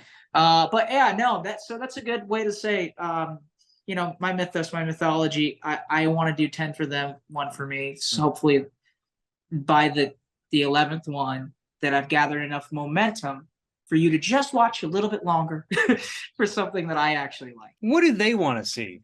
This is almost like breaking it down to a like math. Bright colors, blue skies really good, greens are really nice, popping, right? Then within the first, I mean, if you can get it in a second, good for you. But within the first 3 seconds, something has to hit. Something like it, and it's like, okay, I'll wait for a second, right? Then for me, you have to like choose a lane for the most part, and my lane was like acrobatics, was movement, right? It's like just movement in general. Whenever I try to do something else, like you were saying, like anthropology or something like that, it's like, but that's not what they signed up for. Any of your subscribers or followers, they're like, it's cool to see that you're multifaceted, but again, like you got to give me something to lead into this, right? So there's the getting in within 3 seconds, the bright colors, and then for me, I called them cherries. That was what got me the most viewership, is taking a martial art that I'm in love with, which is Brazilian Jiu-Jitsu, and allowing my breakdancing and acrobatic side to bleed into it. And so when I started doing Jiu-Jitsu, it's one of the martial arts that I go to class for, or used to. I'm forever a white belt in all martial arts, and I love it that way. But with Jiu-Jitsu, I held on the longest, and it's so nuanced. It's like golf. My dad loves golf. I watch golf. When you watch golf, it's boring unless you play golf. And then you go, oh, this is, then you can enjoy it, right? But if you do not play golf, it's pretty hard to watch. It's not, so that's the same thing with Jiu-Jitsu. It's so nuanced and finite where like, oh man, like this grip is way different. It's stronger. So I looked at that and I was like, I think there's a moment here to just kind of like evolve this, because breakdancing is extremely showy and movement flowy, and judo and jiu-jitsu. Judo is big. So increase that within jiu-jitsu, but maintain the practical of it for the most part. This is a kimura, but it's a flying kimura, right? So that's what my cherries were, is I was looking at a martial art that I was in love with, and I was like, how do I make this camera friendly? And obviously John Wick in that franchise is they live for that stuff as well. So it's like, it's cool to see that other people do the same kind of thing, and they do an amazing job of it. So it makes sense. It made sense that I could put my own flair and be like, I'm going to do all these things. And I'll give you a side note on that. I started getting more followers, and I got a lot of stunt performers call me and let me know that I shouldn't post those things, because you should have those in your back pocket. So when you get hired, you got 10 iterations of a takedown. And I go, here's my thing, my gripe with that. I'm not going to get the call if nobody knows I can do it, right? Like, so there's one. Two, I can do this, and I'm showing you I can do this, and I hope that you do it now. I hope you copy it and you steal it. You want to know why? Because you're putting pressure on me to do better. I'm okay, so everyone can do that move already. So I'm not going to sit here with this polished library and be like, someone better hire me, and I'm getting rusty, right? Instead, I'm like, I'm going to show you all these things, because now I have to be better when I show up on set. I've got 4 iterations of that instead of just this one that I showed you online, right? So to me, it's like it's this competitive nature within myself to post these little cherries, right? So that's the thing that at least my audience was really happy with. And then playing into trends as well, where it's like you see like this, like I did this thing where like I ran over some water buckets, and I had seen someone do 2, and I was like, that's pretty straightforward, and I was like, I'm gonna do 3. And I tried this 3 iteration of it, which was impossible. It took me like 8 hours to do. I couldn't believe it. It took me so long. And so it's like things like that. But like I care for those kind of trends. I don't care for like dance trends or things like that. But like if a trend speaks to me, that's the other thing that like social media loves. They love that. They love popular songs. They love collaborations. Obviously, I couldn't really collaborate too much during COVID. And then when we came out of COVID, then I was able to just like work a lot, actually. Like I was very, very, very fortunate to be like, I think this paid off to a bit where people recognize me, and then I'm allowed to continue to, work and pay bills and tell bigger stories, you know? The whole mindset that your body of work is like all that you're capable of. This idea that, like you said, you should have those in your back pocket ready to go. I think people neglect the fact that those ideas aren't, they're not like inventions. They are things that it's an example of how you think about anything. Yeah. And if you were to put another variable into the situation, like a cup, well, that would be a totally different move. And that's exactly what's going to happen on any movie, is that they're going to say, I like that, but there's a cup. Oh, then it totally changes. Whereas somebody who just rips it off is going to go like, hey, Troy, I got a cup. How do I add a cup in to the thing? And then you'll have to go like, just bring me on. Okay. And then they'll bring you. That's the perfect way to see it. I don't know how many times I've been teaching actors choreography, and I start with the same set of choreo that I'm like, this is like a really cool looking thing. It's like a takedown and stuff, and they love it. They fall in love with it and go, great, we're going to use that. It's going to get altered completely. Oh, we're on a rooftop? Okay, well, I can't have you go into the ground. Great. So the choreo changed a little bit. Cool. It's a brand new thing. You know, that person's wearing a jacket. Awesome. That's amazing. I'm going to change your grips. This is going to be even better. Right. And these are different camera operators, and this is a different environment. These are different anatomies. So yeah, absolutely. Like, I love that. That's a really great way to put that. Like, it's how you think. That's cool. That's great. Yeah. I mean, that kind of goes back to what you're providing, and I think what people are expecting from you, which is you're combining jujitsu and movement with B, whatever B is, right? Yeah. You're amalgamating two things that nobody else, puts together. And that's all creativity is. Everybody can do jujitsu except me. Yeah. But everybody can do jujitsu. And if you just take jujitsu plus gun, you get John Wick. Or you take jujitsu plus cup, you have this thing. And then you have jujitsu plus 5'6" brunette, as you call yourself. It's a very glamorous term. I like that. Thank you. So yeah, I have a friend who's 5'6" brunette. Oh, I'd like to meet him. Oh, and you combine that, you have Chris Troy, right? And like nobody else is going to do that. So I mean, I'm trying to break down what you're providing to people and what they see in you. And what I think they see is just innovation using movements that are otherwise generically available. Yeah, I'd like to think that. I mean, that's a really good way to put it. It's just try to give you a little something different. Invention is very much something you've already seen with something else you've already seen.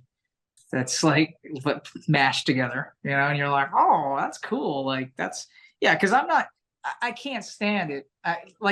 There's plenty of people that get like attached to like, oh, that's the Brian move, right? And you go, sure, man, sure. That's a swipe get down or something, like you're like, I can tell you that from like as a break dancer, that move is a different move. And I've seen it a million times and I've done it a million times. But over here, you consider it this. Great. It's just, invention is just moving around what we've already seen and like finding a new way. And we always see new invention because we always see new technology, and we get to, allow ourselves to, even with a lot of the choreo, if you watch some of the black and white films of some of these just like stage performances, you see some of the greatest acrobatics and breakdancing ever provided that went away for a little bit and then came back. And you're like, wow, I've never seen someone like Tony Jaa or anything move like this before. And it's like, well, yeah, I mean, you really have. But like the invention of the way the camera has moved and stuff now feels so new, or his environment is so new. And dude, Tony Jaa's amazing. Okay. Like, I think that like The Protector is one of my favorite like action pieces. And like you get to see some like insane, like raw hits, but also, he's got that oneer that's brilliant. He's got all these different fighting styles.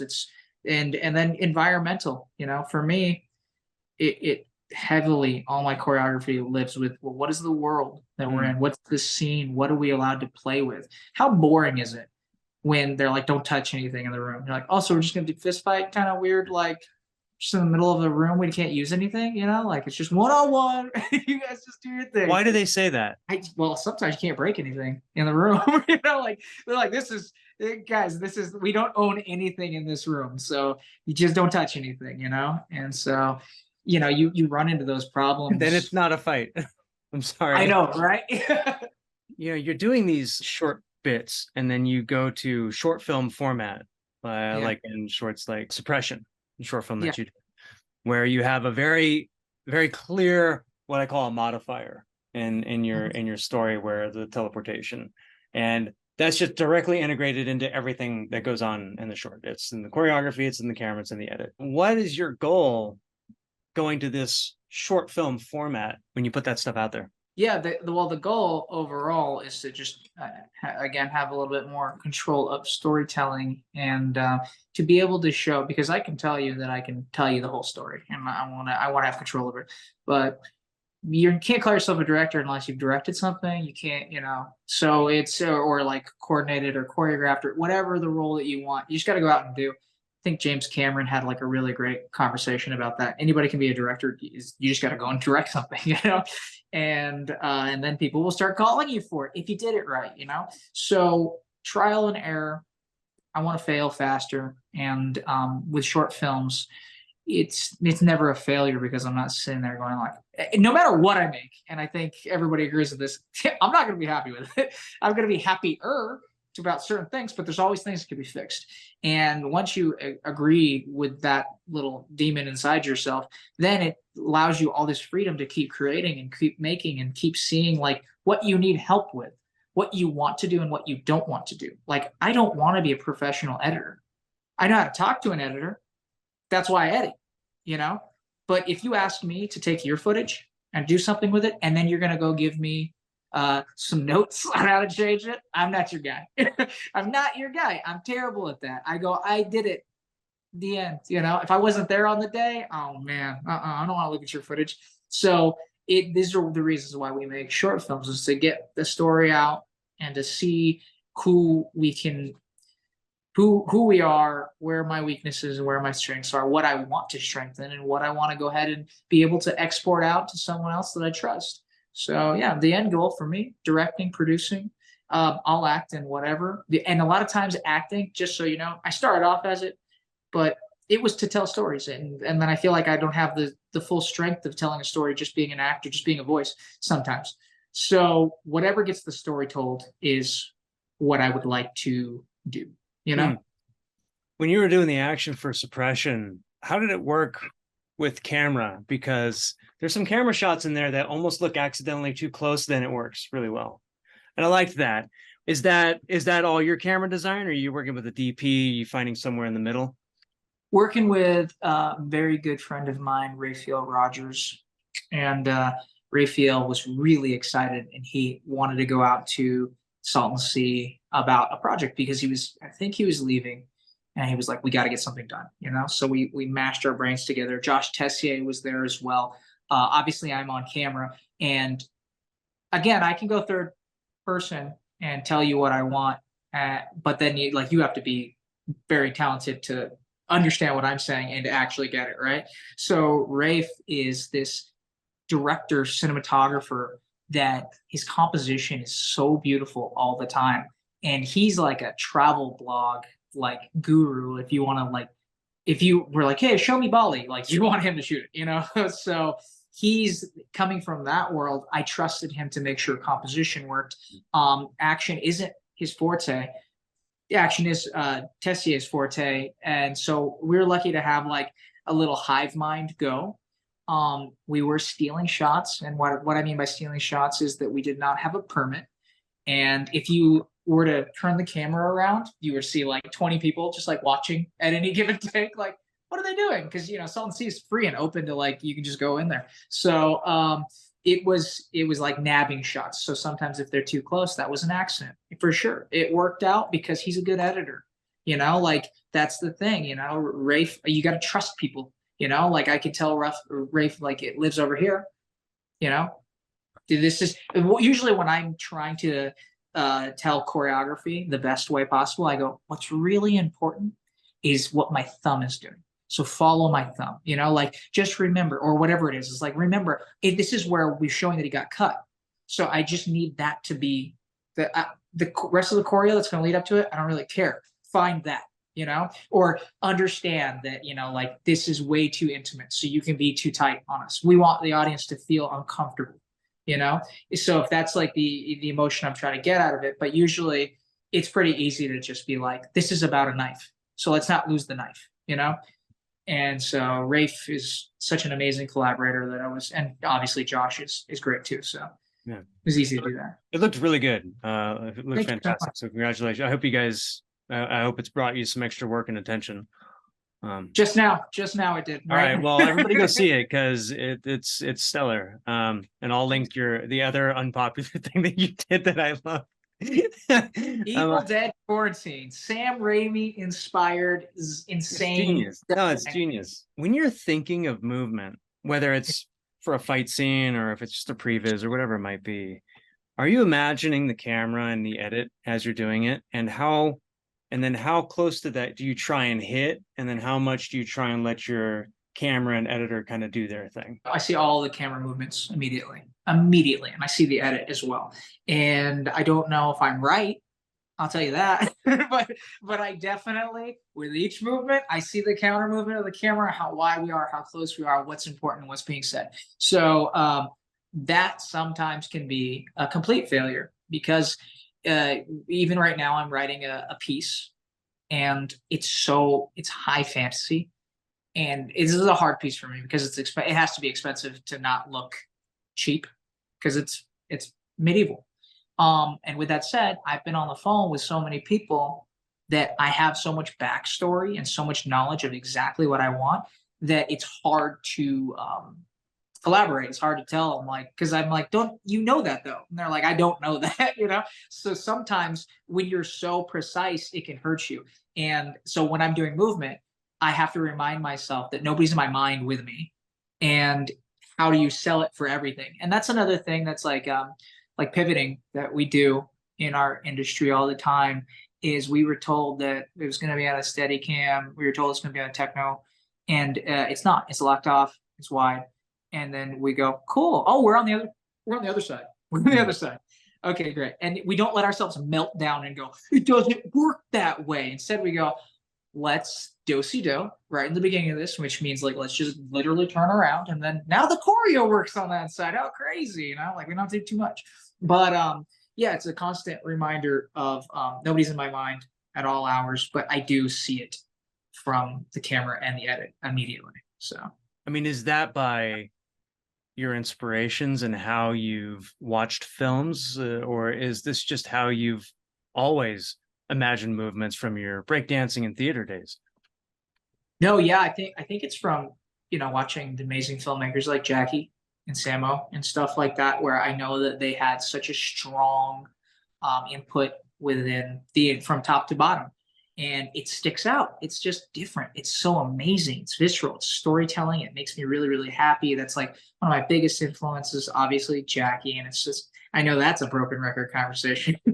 Everyone's like, yes, him, because it's environment, it's entertaining, it's comedy. It's sometimes you see a lot of his action isn't real, you know, and that's the best part of it. It's theater. Why did we go here? If you talk to me about lighting, man, I don't care if suddenly this got dark real quick because I'm about to say something ominous. I love that, you know, and I get it that was at one point the sun that's actually pushing in through practical light. That's my favorite stuff ever. And Jackie is king of that stuff where it's like some of the like throwing a hat to somebody and that person going, oh, what this hat? You know, like it's like that doesn't, you know. Why like, would he catch the hat? Yeah. Yeah, exactly. And it's like, because this is entertainment. That's why, you know? And so yeah, and I'm heavily influenced by like action comedy and yeah, and just film in general. But yeah, I think that watching BTS stuff is like helped me like go, oh, I need to know where camera lives, you know? When you're looking at movement and I guess stereotyped movement, say for example, you're seeing a move repeated in films, same fall, same acrobatic move. You talking about scorpions? No scorpions are allowed in my studio, by the way. I don't allow it because we have 3D animators for that stuff. There it is. When I watch you move, you're doing what look like stereotyped movements, but then adding an element to kind of change it. Is that generally how you see movement? As like, well, how can I then do that differently? Absolutely, absolutely. So coming up as a breakdancer, I was very lucky to run into someone that changed my thinking of how to learn, and I've taken it into what I do with what I do now as choreography, as a fight choreographer, etc. I was watching a breakdancer, and I asked him, "Hey, how do you do this move that he's doing?" And he's like, "That's my move. You shouldn't be trying to do somebody else's move." So the way that you can learn how to do that is out of the corner of your eye. So I usually take things in out of the corner of my eye. I see everything, but I never want to put it on stop and rewind and watch it frame for frame if I'm trying to repeat that, right? Like, because then I'm going to be a copy of somebody else. And so instead, it's better to watch it once and go, what was that? And then walk away and try it. Just try it. What's going to happen is there's going to be a weird failure point, hopefully actually for failure, in which your body's going to do something else, and accept that as this new invention of like, oh, that's cool. I've done that so many times with movement where I'm like trying to do like a flare or whatever, and I can't do it. I'm not strong enough. That's what it is. My legs aren't long enough. I'm not strong enough. Whatever it is, that's fine. So there's a breaking point which my body wants to do something else with the momentum, and then I do that, and I'm like, oh man, okay, that's cool. Like I had a video where I'm doing like I think I took it down because I was trying to clean stuff, but it was like a double B twist. And when I was trying to do a double B twist forever, I would crash, but I would crash into what's called like a coin drop or a windmill. And so I would fall and hit and just wrap back up and stand back up. And that's just because it's continuing the momentum. That's actually not because I'm like, look at how cool I am. I was like, I don't want to get hurt off of just going fat into the ground, right? So I would hit and do that. And how many times I was told like, yo, what's that? I'm like, that's a wreck. That's a terrible, didn't land the double B twist. Okay. So, but then it became kind of like a move, And I was like, oh, this is interesting. So yeah, I always try to look at things that I love from the corner of my eye, Do you think that gives you maybe more of an impression of the intent behind the move versus how the move is actually done? Absolutely. Yeah. It's like I'm able to go, wow, I liked something from this. Let's try to emulate that, but let's not try to emulate the whole thing. And sorry, I have this in my hand. I don't know why. It's just my wallet. It keeps on flashing like back and forth. But anyways, yeah, no. So I'm always I'm like, what's the sauce there? The sauce that made me excited. I want to emulate that. Anything else, I don't want to emulate. I want to be like, why did that make me smile? And that's what film is really, you know? Yeah, 100%. So I wanted to talk briefly about comedy. It's one of my favorite things in the world. I think it's one of your favorite things, as you said. How do we go from making a 30-second YouTube clip to a YouTube short film to getting a feature film done?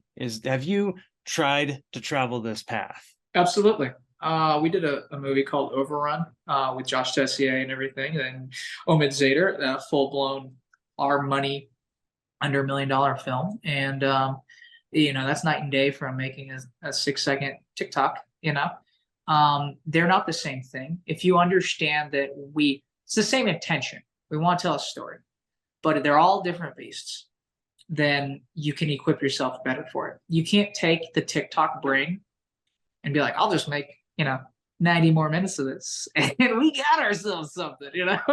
So yeah, I think the separation of what they are sometimes can really help us. We understand filmmaking. I understand I can steal all those shots. Oh, really? Can you? We have a techno crane today. You gonna steal that shot? What? And what that means is like we'll get shut down, right? And so that you want the better shot, and then it comes with for a price. So that's actually just the translation is like, it's hard to tell a joke in 6 seconds. It really is. So you find the quickness of what we like as a society right now, like how quickly we are to just move on to the next thing within social media. But then you go, now that I have your attention, let's do a little bit longer form.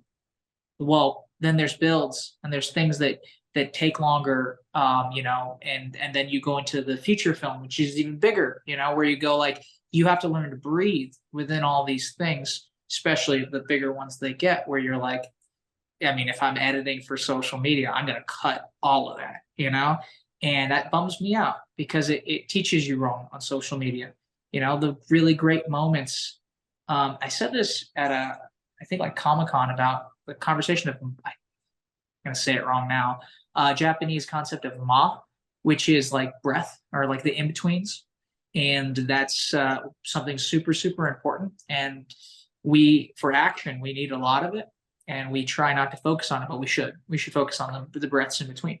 And getting into feature films, there's a lot more of that. And there's a lot more, there's multiple stories being told, etc. So for me, I would say they're all the same thing and they're not at all.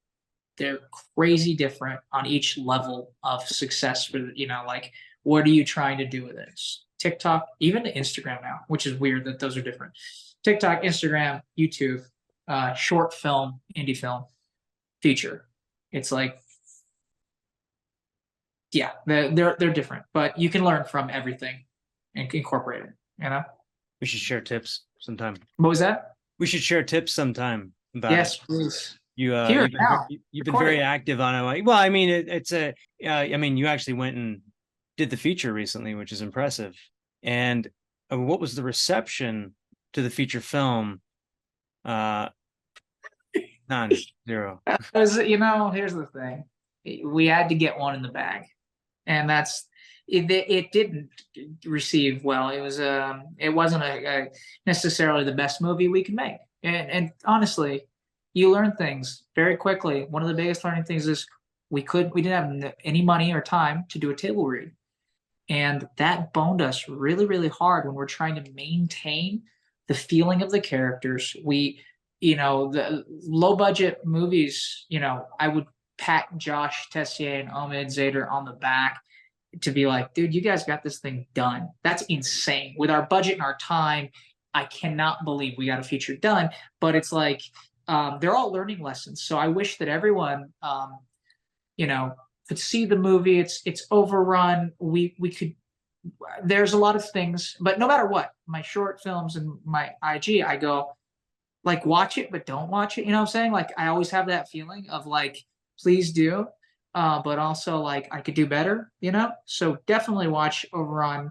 Give your own opinion on it. It's an action film. It's like a straightforward like, hey, deliver this money, or the girl dies kind of thing, And so, like it's just interesting. I'm so self-deprecating. I try not to be, but it's like, it's hard, Yeah, I mean, I hear you, and I've done the same thing. I put a feature out there, and it's hard, and 99% of the world is going to go like, why did I waste my time on you, right? But then there's a 1% of the world that goes like, hey, these people know how to put something together and actually get it done. So it's always, in my view, it's always a stepping stone, unless you are delusional.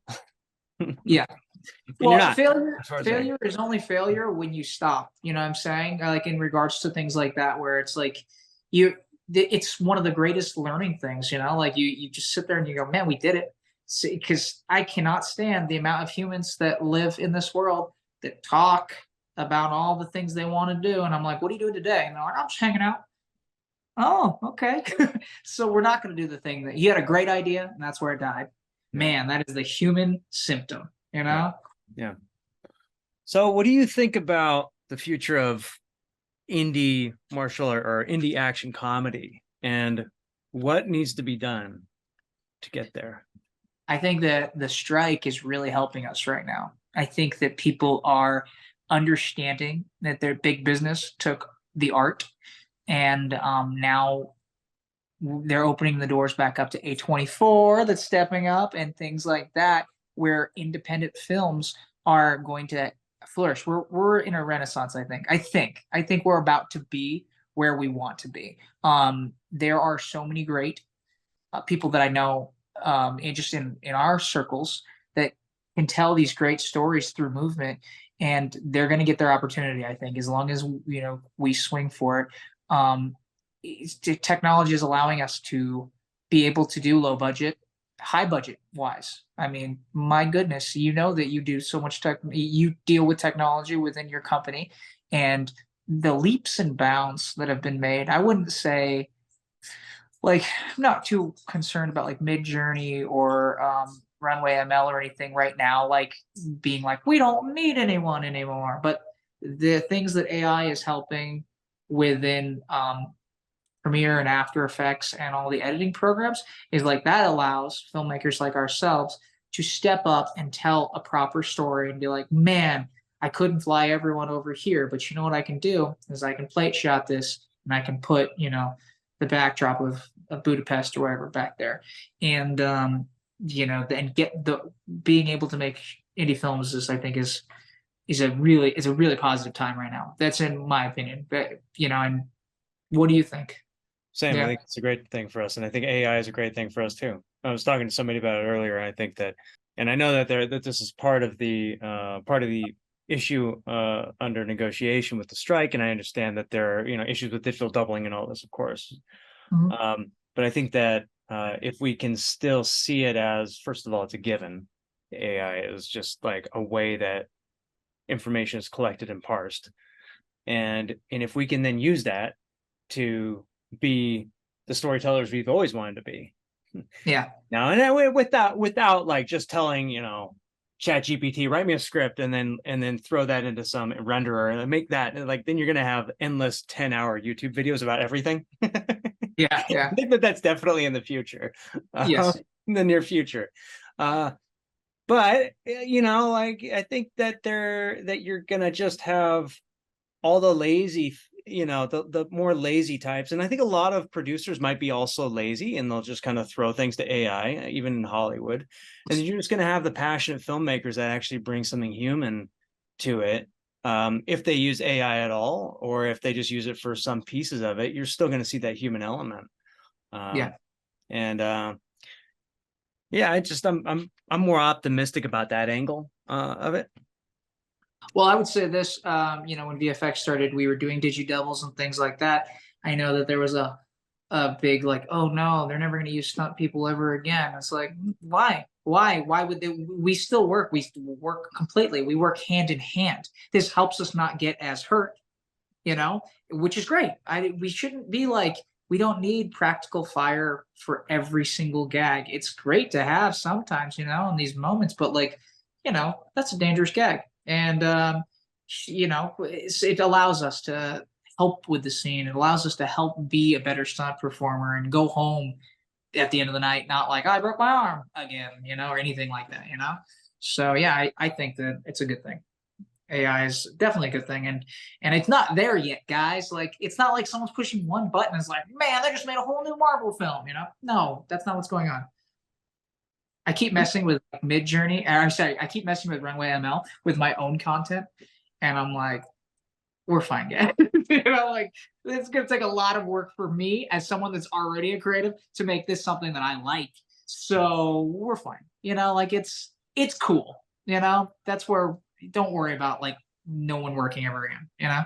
Well, look, a lot of the, I'll call it fear mongering. A lot of the fear mongering is coming from tech companies who are concerned about everyday people having access to stuff that only they have had access to for a long time. Yeah. Right. It's like big LLMs. It's like, yeah, now everybody can do that. Of course, they're going to be screaming and complaining about that. And they're going to think that we're all trying to make nuclear weapons or something. And like, no, we just want to tell stories. We want to, and we're just going to use the same technology you guys have been using for so long. It's interesting, this idea of, pushing one button and creating something. Without a doubt, that's coming. Yeah. Yeah. And I think it's going to be the worst cinema ever known. Oh, absolutely.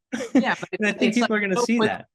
Yeah. It's so quickly going to be like, you're going to taste it and you're going to know what it is within like a split second, and you're going to decide whether or not you liked it or not. And that's fine. That's absolutely fine. Yeah. We got we had a pitch deck one time sent over to us, and it was for a short film, and it had 300 pages of pictures in this pitch deck. Oh. This is a short film with a 300-page pitch deck. I'm going through frame by frame, and after a little while, I kind of there's something just smells about this thing. It smells strange. Like everything is equally kind of murky and they're like strange. The whole thing was AI. The entire thing was AI. Oh, wow. The entire thing. You can almost imagine they didn't even like do 300 AI inputs. They would say like, give me 300 pictures with this story. You almost, and you can like smell that. And I think that human intuition is going to smell this stuff. Yeah. Like the more we think about it, maybe like the less we'll smell it. But I think that overall people are going to go like, that's odd. I'm not going to look at that, you know? Yeah. What is the effect? It's not, that's the something Uncanny Valley. Uncanny Valley, yeah. And we have really high perception about stuff like that, you know, like even immediately when iPhone was like, oh, you can do depth, you know, like, and I was like, I looked at it for like 2 seconds and I was like, I can tell the difference immediately. Like you can see the aberration around the digital trying to figure out the depth. And I think that it caught on with a lot of people where you're like, you know, that's shot on an iPhone, you know, that's not like a expensive glass, you know? So yeah. What are you watching these days? And what do you look at when you watch things? my man, I'm on strike. I don't watch anything. Not watching anything. Yeah, no, oh man. It's crazy. I'm an adult, I think. And I just got into anime. And it is congratulations. It's beautiful storytelling, really unique fight styles. I know it's very popular to emulate this insane concept of the drawing of a camera movement and the actual camera movement. Like, I think there's a cool technique that's being built out of it where humans are starting to be able to fake anime style camera movement. I think that's really awesome. But yeah, I've gotten into that. I think that as a storyteller, and even for action, it's almost a weird essential because like even at one time, like I remember when I was getting to like Bollywood films, I was like, what an interesting thing. I didn't think I would ever be interested in this type of film. And then I watched it and I was like, there's so much that I can take from this and bring into my own content that is amazing. It's absolutely amazing, you know? It's just that a human just at first like, oh, I don't like that, right? Well, give it a second. Give it a second, you know? So same thing with anime. I'm like, whoa, man, like Demon Slayer do you watch anime? No, I'm not adult enough, apparently. Gotta grow up a little bit first. Grow up a bit, and then you'll start watching cartoons like the rest of us. It was really crazy culture shock of like immediately I thought for anime, I was like, yo, I'm like an adult, and I, you know, barely even watch Family Guy anymore. And then I think I got sick or something, and I started watching it, and it's just like very human. Some of the best stories that you could ever tell. But right now there's a show called Demon Slayer, and some of its action, I'm talking camera movement with the action, is absurd. And where you just go like, whoa, that was so creative. So I really appreciate the inventiveness. And it does get my brain thinking of like, how do you bring that to life, you know? And retell that story with the same energy or whatever this like thing that made me excited about, you know, the sauce. Yeah. So Troy, thanks, man. Appreciate you talking and giving your perspective. And it's been really enjoyable. So thanks for being on Action Talks. Hey, man, thank you for having me, and I appreciate you, dude. I hope that we do something soon. Stop being such a stranger, okay? All right, we'll talk. Action Talks is available on YouTube, iTunes, and Spotify. Join my Telegram at t.me/Eric Jacobus. You can check out my studio at superalloyinteractive.com. My website and blog is at ericjacobus.com. And be sure to subscribe. Thank you.